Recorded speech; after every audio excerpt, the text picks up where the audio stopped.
영광이 되소서.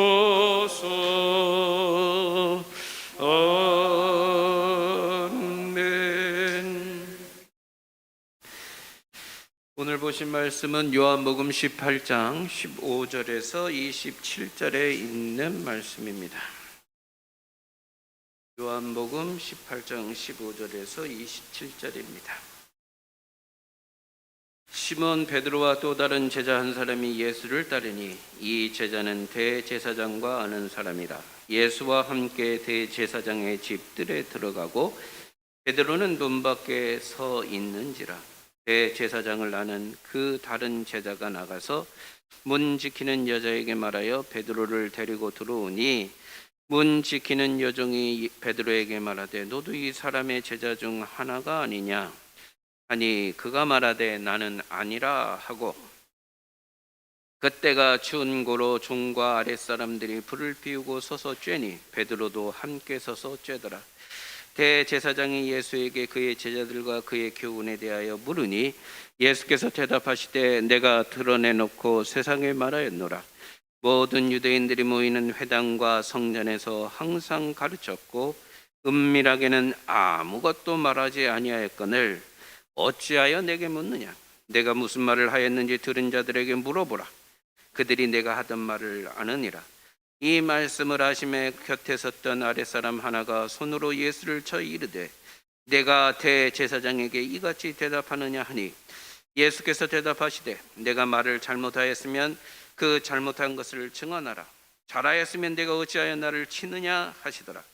안나스가 예수를 결박한 그대로 대제사장 가야바에게 보내니라. 시몬 베드로가 서서 불을 쬐더니 사람들이 묻되 너도 그 제자 중 하나가 아니냐?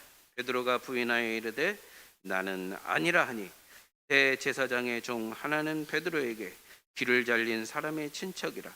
이르되 네가 그 사람과 함께 동산에 있던 것을 내가 보지 아니하였느냐?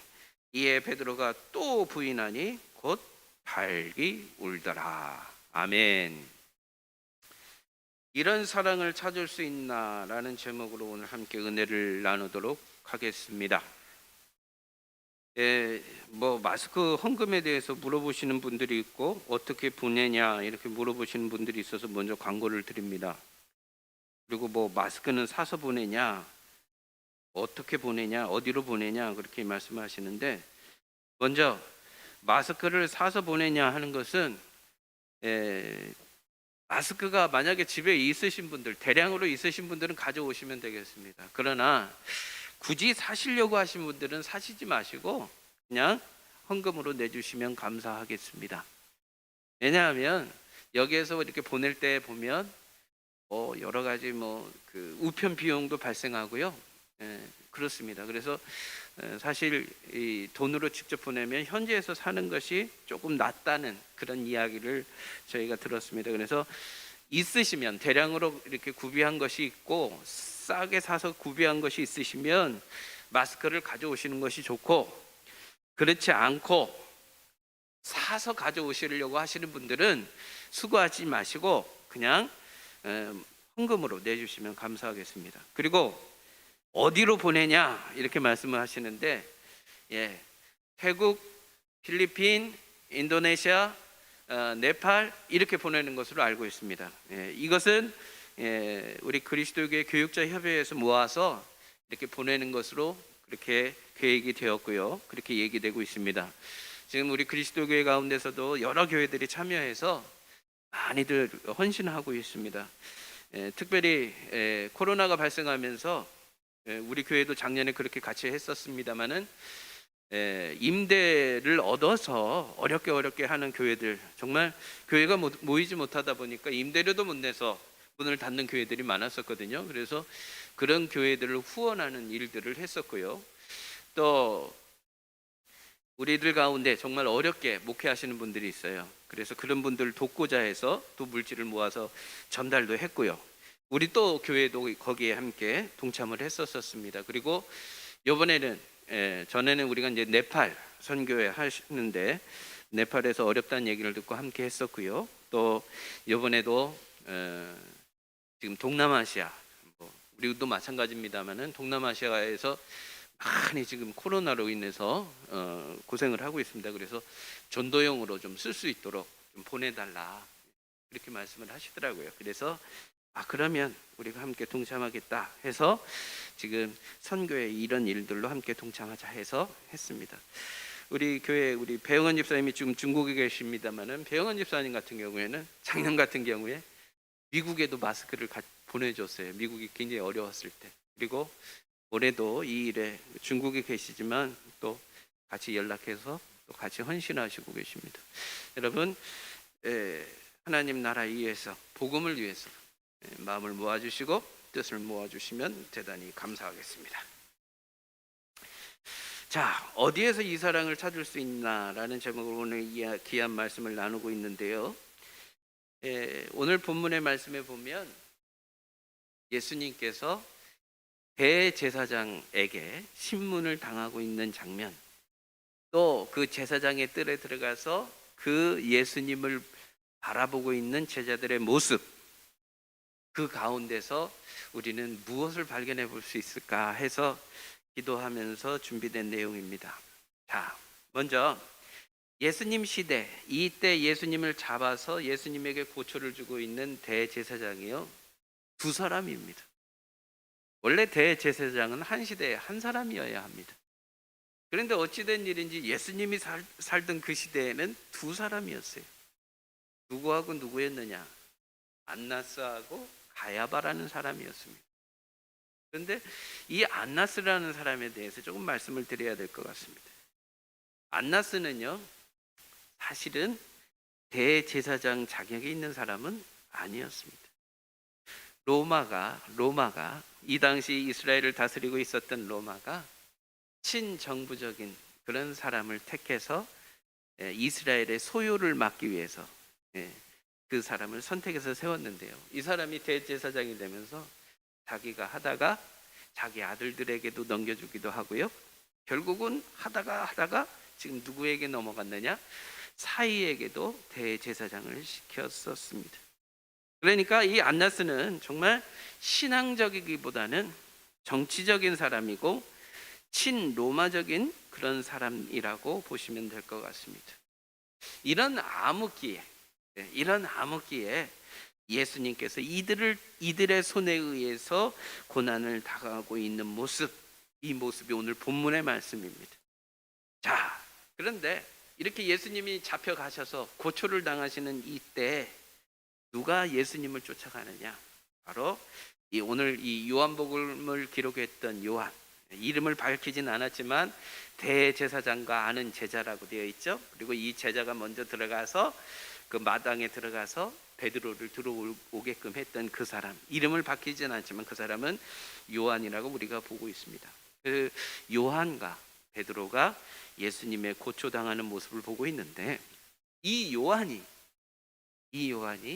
베드로와 예수님의 모습을 이 대조해서 기록을 해놓고 있어요. 그래서 베드로의 모습, 예수님의 고초당하는 모습, 또 베드로의 모습, 이렇게 돌아가면서 그 모습을 보여주고 있습니다. 그래서 이 장면들을 통해서 우리는 예수님과 베드로의 모습, 또 그 안에서 펼쳐지는 그 하나님의 사랑, 하나님께서 우리에게 주신 메시지들을, 은혜들을, 교훈들을 발견해가는 귀한 시간이 될 수 있기를 원합니다. 먼저 예수님이 재판당하는 상황. 자, 근데 이 재판은요, 참 희한한 게 재판장은 의로워야 되잖아요. 그죠? 우리가 상식적으로 보면 재판장은 죄가 없는 사람이 재판장이 되어야 되잖아요. 그런데 이 재판은 희한한 것이 죄인이 아무 죄가 없으신 예수님을 재판하고 있는 그러한 상황입니다. 이러한 상황을 바라보면서 은혜를 나누도록 하겠습니다. 자, 안나스, 이 사람은 불의한 대제사장입니다. 그런데 이 대제사장이 아무 죄가 없으신 예수님을 재판하고 있습니다. 예수님을 신문하고 있습니다. 죄인들이 죄가 없으신 예수님을 가장 험악한 그리고 잔인한 형틀, 십자가에 죄인들이 예수님을 못 박았잖아요. 죄인들이 죄가 없으신 예수님을 십자가에 못 박았잖아요. 그 사건의 연장선상이 지금 바로 예수님을 신문하는 이 장면에서도 나타나고 있다는 겁니다. 거짓 대제사장, 이름만 가지고 있는 정치적인 이 대제사장이 우리의 참 대제사장이신 예수님을 신문하고 있습니다. 뭐라고 신문하느냐? 너의 교훈이 무엇이냐?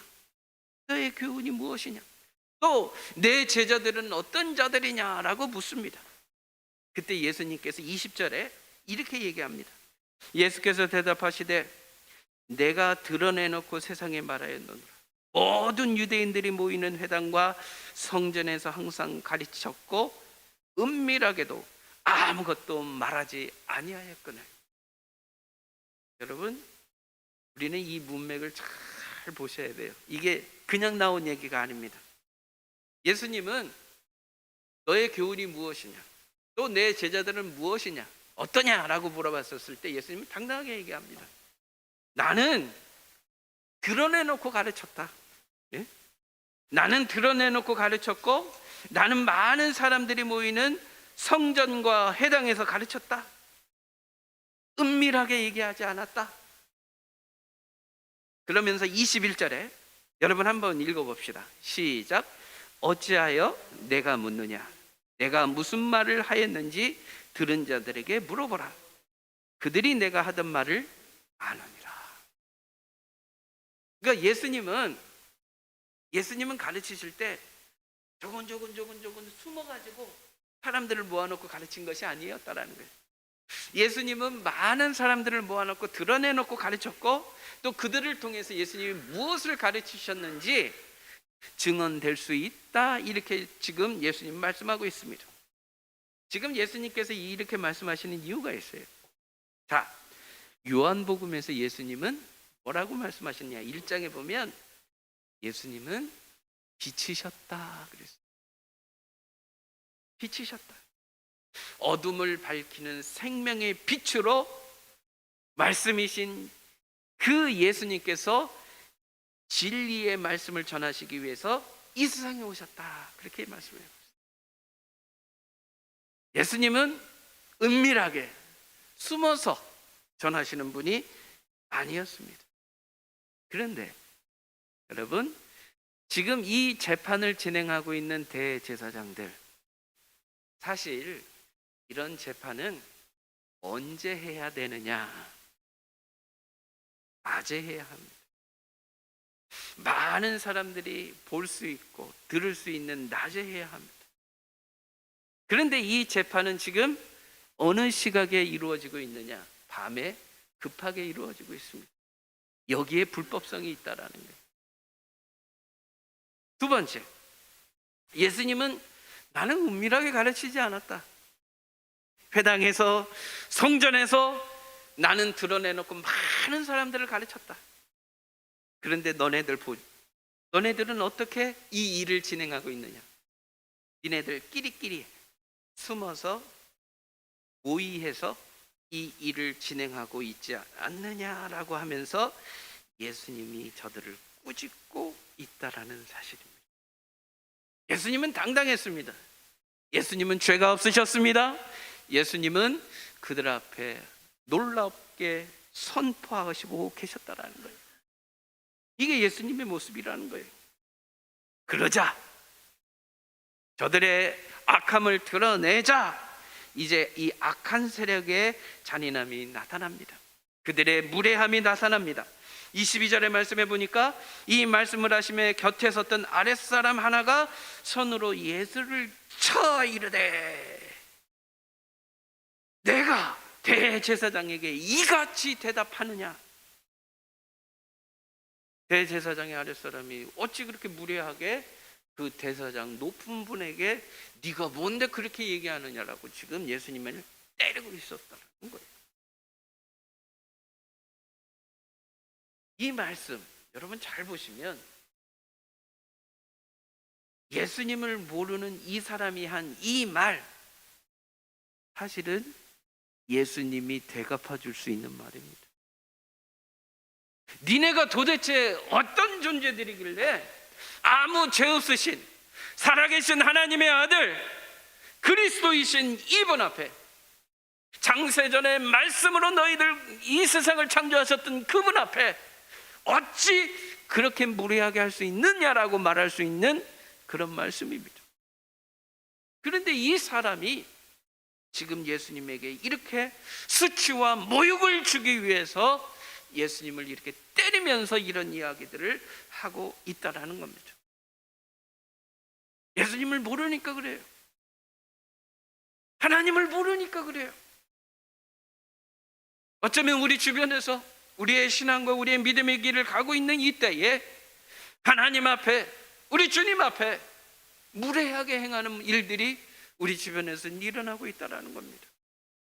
하나님을 안다라면, 우리 주님을 안다라면 그렇게 할 수 없는 것인데, 불법한 자들이 무례하게 무지한 그 상황 속에서 예수님에게 그렇게 수치와 모욕을 주고 있다라는 사실입니다. 이것이 이 세상에서 일어나는 일이고, 이것이 예수님이 재판을 받으시는 이 현장 가운데서 일어나고 있다라는 사실을 우리는 목도해야 합니다. 우리는 이것을 바라봐야 합니다. 이것이 그냥 일어난 사건이 아니라는 겁니다. 23절에 있는 말씀 보시면 이제 예수님께서 항변하십니다. 예수께서 대답하시되 내가 말을 잘못하였으면 그 잘못한 것을 증언하라. 잘하였으면 내가 어찌하여 나를 짓느냐 하시더라. 사실 재판이라는 자리, 신문하는 자리에서는 잘못한 것에 대한 증거들을 가지고, 그 증거들을 가지고서 너 이거 잘못했네, 이렇게 잘못했으니까 너는 이런 벌을 받아야 돼 라고 하는 것이 재판이잖아요. 그런데 다분히 그런 증거도 없는 상황 속에서 예수님을 무력으로 때리고 있단 말이에요. 그러니까 예수님이 항변하시는 거예요. 내가 잘못한 거 있느냐? 그러면 잘못한 것을 증언해라. 내가 잘못한 것이 없는데 너희들이 나를 왜 때리느냐라고 예수님은 저들을 향해 강하게 질타를 하셨다라는 겁니다. 사랑하는 여러분, 이런 상황들을 쭉 보면 예수님은 결코 잘못한 일이 없으셨습니다. 예수님은 무음하셨습니다. 그러나 죄가 많은 세상들, 죄인들이 예수님을 십자가로 지금 이끌어가고 있습니다. 그 예수님을 이끌어가서 그 예수님을 통해서 지금 놀라운 일들이 일어나고 있다는 사실입니다. 사랑하는 여러분, 왜 예수님이 이 불의한 세상, 불의한 법에 의해서, 죄인들에 의해서 죽으셔야 했습니까? 여러 가지 방법들이 있었을 거예요. 그런데 하나님이 선택하신 방법은 예수님이 십자가의 불의한 권력과 불의한 죄인들에 의하여 죽임을 당하시는 일이었어요. 왜 그러셨을까요? 디도서 2장 14절은 우리에게 그 이유를 잘 설명하시고 있습니다. 여러분 함께 읽어봅니다. 시작. 그가 우리를 대신하여 자신을 주심은 모든 불법에서 우리를 속량하시고 우리를 깨끗하게 하사 선한 일을 열심히 하는 자기 백성이 되게 하려 하심이라. 불의를 행하는 자들과 같이 맞서서 불의를 행하는 것이 하나님의 방법이 아니었다라는 거예요. 예수님이 비록 십자가에서 그 고초를 당하시고 비록 죽음을 당하실지언정 하나님과 예수님의 이 놀라우신 구원의 방법은 그들 가운데 악을 악으로가 아니라 악을 선으로 갚아주시는 십자가의 죽음을 선택하셨다라는 겁니다. 그것을 통해서 우리 주님은 우리를 속량하셨습니다. 우리를 죄에서 속량해 주셨어요. 죄에서 당신의 생명을 내어주심으로 우리를 자유케 하여 주셨습니다. 예수님께서 대신 피 흘려 주심으로 우리는 그리스도 예수 안에서 완전히 깨끗하게 되었습니다. 그러면서 예수님이 우리에게 보여주신 의, 선을 행함을 통하여 우리에게도 주님은 메시지를 주고 있다는 겁니다. 너희들 선한 일을 열심히 하는 내 백성이 되어야 한다. 이게 예수님이 보여주신 이 삶의 자취였고 이 자리였다라는 겁니다. 사랑하는 여러분, 이 불의한 세상 속에서 고초를 당하신 이 장면이 나하고 상관없는 것이 아닙니다. 이 자리에 앉아있는 나를 향하신 하나님의 엄중한 메시지입니다. 내가 이렇게 살았다. 내가 이렇게 이 불의한 세상에 항거하지 아니하고 나는 십자가를 향해 갔다. 예수님이, 여러분 보시겠습니다만, 예수님이 하늘의 천군 천사를 동원해서 그 불의한 세력들을 완전히 심판하실 수 있었어요. 그러나 예수님이 선택한 방법은 그것이 아니었어요. 예수님이 선택하신 방법은 십자가였다라는 거예요. 예수님은 고난의 잔을 마셨다라는 사실. 이것이 우리를 구원해 주셨고, 이것이 우리를 하늘나라 백성으로, 하늘의 시민으로 살게 하시려는 하나님의 놀라운 계획임을 우리는 잊지 말아야 되겠습니다. 다음, 두 번째로 우리는 오늘 본문의 말씀을 통해서 예수님의 제자들, 한 인간의 모습, 그 인간의 모습을 통해서 우리는 우리의 연약함을 보게 되고, 또 그러함에도 우리를 향하신 하나님의 놀라우신 사랑을 함께 나누는 귀한 시간이 되기를 원합니다. 예수님이 홀로 고난을 당하시고 계십니다. 그 홀로 고난 당하시는 그 예수님, 그 예수님의 고초를, 예수님의 그 고난을 증언하기 위하여 요한과 베드로가 예수님을 따라왔습니다. 오늘 그 본문의 말씀은 예수님과 베드로의 모습을 대조해서 보여주고 있습니다. 불의한 세상 권력 앞에서, 그 세상의 그 힘으로 위협하는 그 사이에서 예수님이 보여주신 모습과 베드로가 보여준 모습, 여기에 대조가 있다는 거예요. 먼저 17절에 있는 말씀, 문지키는 여종이 베드로에게 말하되 너도 이 사람의 제자 중 하나가 아니냐 하니, 너도 여기에서 고초당하는 저 사람의 제자 가운데 한 사람이 아니냐. 지금 예수님은 죄인으로 지금 많은 사람들 앞에서 지금 몰려있는 상황이거든요. 그런데 그 상황에서 너도 저 사람의 제자가 아니냐라고 지금 묻고 있는 거예요. 그때 베드로 뭐라고 얘기합니까? 베드로는 자기를 지키기 위해서 거짓말을 합니다. 아니다. 아니다. 어떤 얘기를 내뱉었었죠, 베드로가? 예수님, 다른 사람 몰라도 저는 죽어도 쫓아갑니다 라고 얘기했던 사람이 베드로였어요. 그런데 베드로는 아니다 라고 얘기합니다.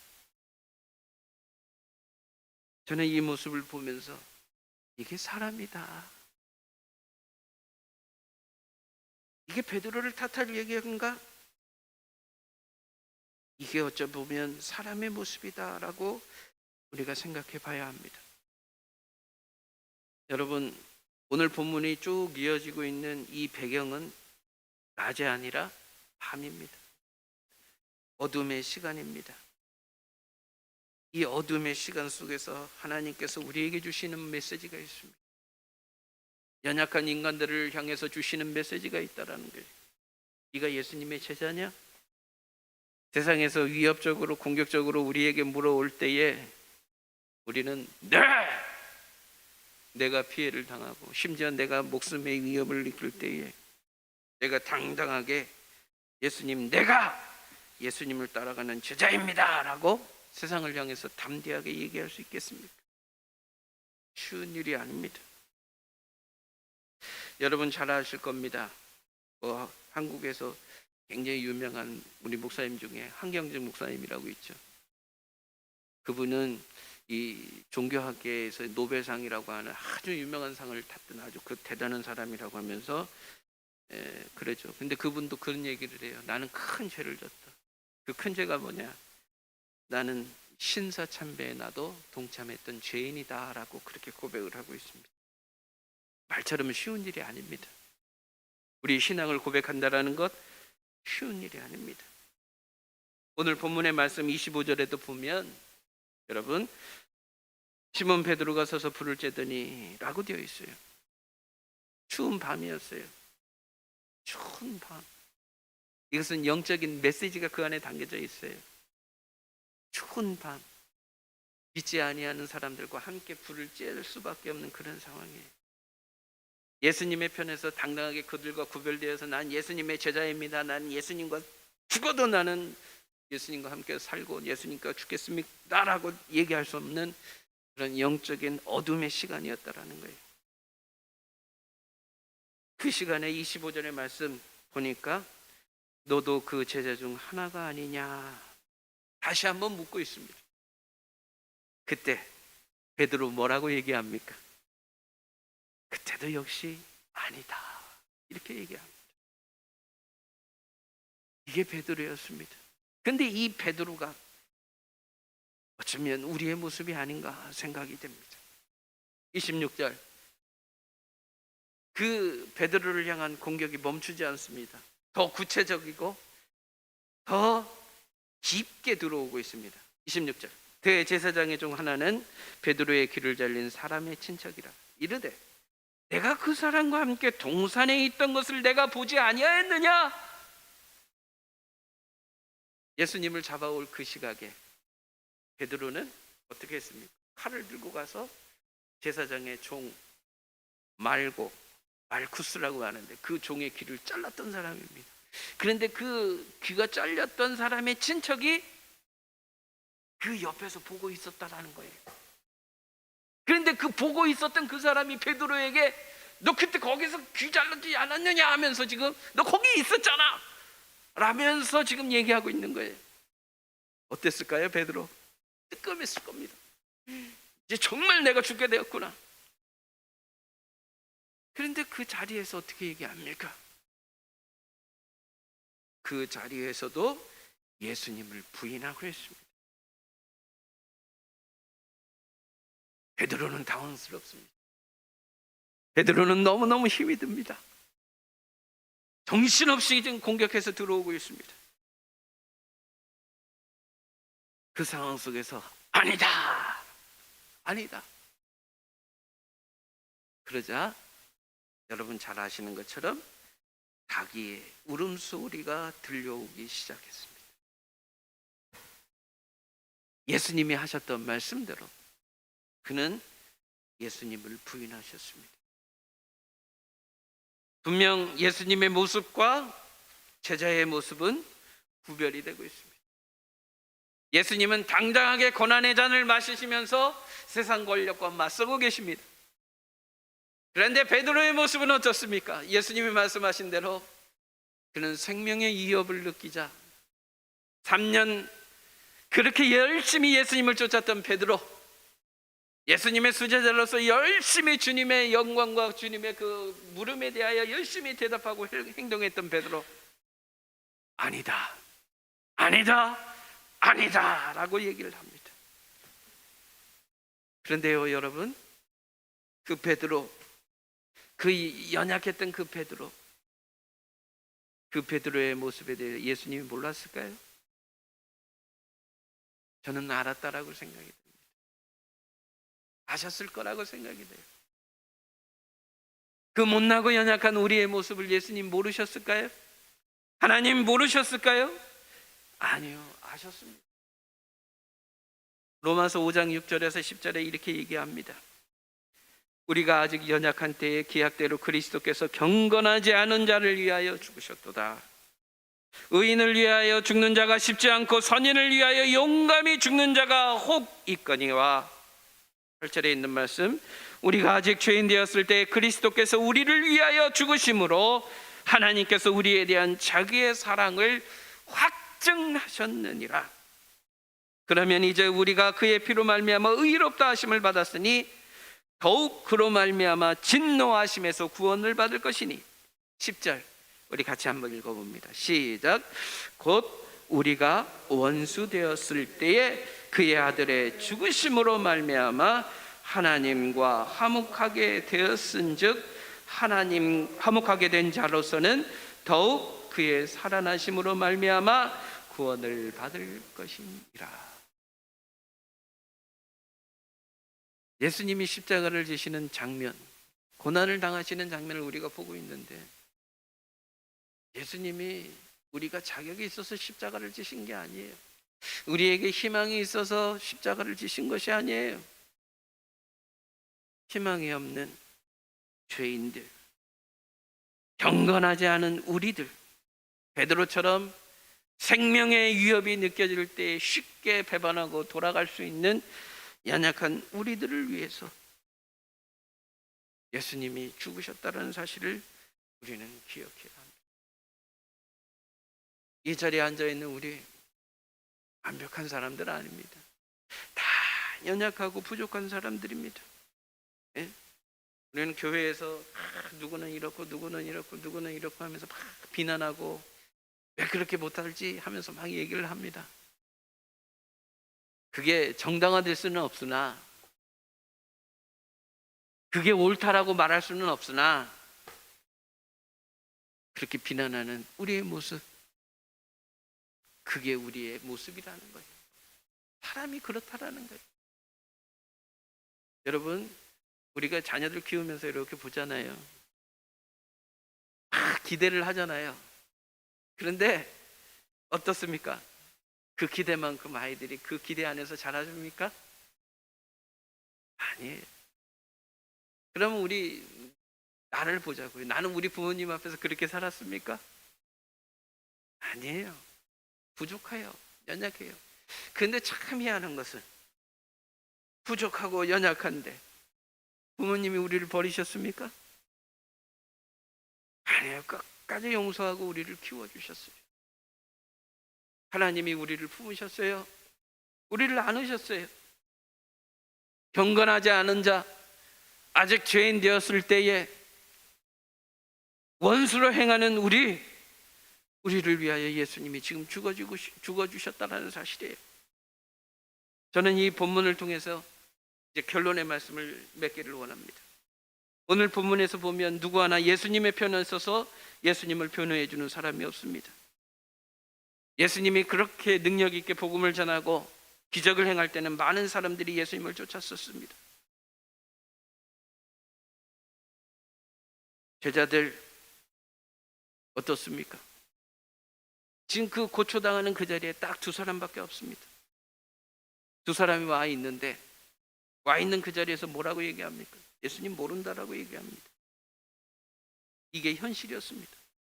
이게 예수님이 고난의 잔을 받으시는 그때의 모습이었습니다. 여러분, 예수님 그 십자가를 안 지셔도 사실 예수님에게는 권세도 있고 영광도 있고 우리가 영원토록 찬양하며 올려드릴 그러한 일들이 있습니다. 그럼에도 불구하고 예수님은 그 고난의 잔을 맞으시고 이 세상에 내려오셔서 우리와 같은 인간의 몸을 입으시고 세상의 죄를 지고 가시는 하나님의 어린 양이 되어 주셨다라는 사실입니다. 사랑하는 여러분, 어디에서 이 사랑을 찾을 수 있습니까? 어디에서 이런 사랑을 찾을 수 있습니까? 어디에도 이런 사랑은 없습니다. 아버지 하나님을 한번 생각해 보십시오. 피조물이었던 우리 인간들을 사랑해서 그들을 구원하겠다고 독생자를 십자가로 몰아가시는 이런 상황들을 우리는 보았습니다. 만약 여러분들의 아버지라면, 여러분들이 만약 이 하나님 아버지가 되었다라면 어떤 마음일까요? 그 고통 얼마나 얼마나 크시겠습니까? 예? 우리 하나님에게 힘이 없습니까? 능력이 없습니까? 근데도 참고 묵묵히 예수님을 십자가로 가는 그 모습을 바라보고 있다라는 것입니다. 아들 예수님을 보십시오. 하나님의 그 약속, 하나님의 그 거룩한 뜻을 이루기 위해서 예수님은 그 높은 자리를 버리시고 하나님 앞에 죽기까지 복종하시고 그 하나님의 나라 아들이시더라도 종처럼 성실과 충성으로 그 나라를 위하여 헌신하시고 계시고 거기에 지금 거룩한 희생으로 나오고 있다는 겁니다. 이런 예수님의 사랑, 이것은 우리가 영원토록 찬양해야 될 찬양이라고, 찬송의 제목이라고 저는 믿습니다. 사랑하는 여러분, 성경에서는 이 예수님의 사랑을 깨달은 주님의 제자들이 어떻게 살았는지 우리에게 보여주고 있습니다. 바울은 로마서 14장 7절과 8절에 이렇게 얘기합니다. 우리 함께 읽어봅니다. 시작. 우리 중에 누구든지 자기를 위하여 사는 자가 없고 자기를 위하여 죽는 자도 없도다. 우리가 살아도 주를 위하여 살고 죽어도 주를 위하여 죽나니 그러므로 사나 죽으나 우리가 주의 것이로다. 이 귀한 사랑을 깨달은 주의 제자들, 이들의 고백은 자기를 위하여 살지 않는다라는 거예요. 죽어도 주를 위해 죽고 살아도 주를 위해 죽은 우리는 주의 것이라고 그렇게 말씀하고 있습니다. 사도 바울은 빌립보서에서 이렇게 증언하고 있어요. 내가 담대하게 하여 살든지 죽든지 내 몸에서 그리스도가 존귀하게 되는 그것을 위해 나는 산다라고 그렇게 고백하고 있습니다. 무엇 때문에 이렇게 고백할 수 있겠습니까?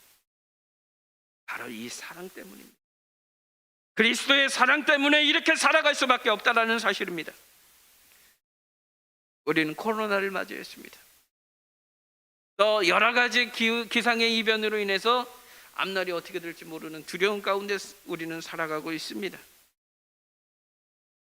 이때 주님이 주시는 메시지는 뭡니까? 육신적인 삶에 취해서 살 것이 아니라 영생을 위하여 십자가에 달려 돌아가신 하나님의 사랑을 기억하고 하나님의 약속을 기억하면서 이제 우리에게 주시는 하나님의 메시지는 무엇입니까? 살아도 주를 위하여 살고 죽어도 주를 위해서 죽을 수 있는 그런 믿음으로 돌아오기를 하는 우리 주님은 원하시고 계십니다.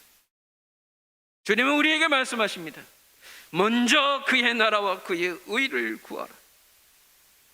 이제 우리가 해야 할 일은 그것입니다. 그 자리에 멈춰 있지 마시고 일어서서 하나님이 주시는 이 메시지 앞에 순종하며 살아가야 될 줄로 믿습니다. 지금 이 시대가 왜 고통을 받고 있습니까? 자기를 우상화해서 이기적인 욕망을 쫓아가다 보니 그것으로 인해서 사람들은 고통을 당하고 그것으로 사람들은 아파하고 있다는 사실입니다. 다시 한번 이 그리스도의 사랑을 깨달아서 이 시대의 빛과 소금으로 이제 우리는 다시금 일어서야 될 때가 바로 지금이라고 믿습니다. 사랑하는 효창가족 여러분, 믿음으로 일어서십시오. 하나님의 나라, 하나님의 거룩한 뜻을 위하여 오늘 주신 이 하나님의 귀한 사랑, 이 사랑 앞에 믿음으로 반응하며 살아내실 수 있는 우리 사랑하는 효창가족들 다 되실 수 있기를 주님의 이름으로 축원을 드립니다. 우리 다 같이 일어나셔서